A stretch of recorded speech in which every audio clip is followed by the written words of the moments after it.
ఎన్నికలు చేరువయ్యే వేళ చిన్న పెద్ద అనేక మంది సర్వేలు చేసేస్తుంటారు. ఆ సర్వేలు ఇస్తూ ఉంటుంటారని కూడా చెప్పుకున్నాం. ఆంధ్రప్రదేశ్కి ఎన్నికలు చేరువవుతున్నటువంటి వేళ మొన్న తెలుగుదేశం 140 దాకా వస్తాయని ఇచ్చినటువంటి సర్వే చూసాం. ఇప్పుడు తాజాగా ఇది పోల్ స్ట్రాటజీ గ్రూప్ సర్వే ప్రకారం చూసుకుంటే క్రిందసారి 50% ఓట్లు వచ్చినటువంటి 50.8% ఓట్లు వచ్చినటువంటి వైఎస్ఆర్ కాంగ్రెస్ పార్టీకి 48.5% ఓట్లు వస్తాయని ఈ దఫా వీళ్ళు సంఖ్య చెప్పలేదు, అంకె చెప్తున్నారు.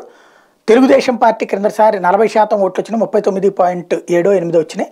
వాళ్ళకి ఇప్పుడు 38.2% ఓట్లు వస్తాయని, క్రిందసారి 5.89 వచ్చింది జనసేనకి, వాళ్ళకి ఇప్పుడు 8.2% ఓట్లు వస్తాయని, ఇతరులకి 5.1% ఓట్లు వస్తాయని అంచనా వేస్తున్నారు. ఈ లెక్కను చూసుకుంటే తెలుగుదేశం 38 ప్లస్ జనసేన 8 లెక్కేసుకుంటే అక్కడ 46.4% అవుతుంది. ఇక్కడ వైఎస్ఆర్ కాంగ్రెస్ 48.5.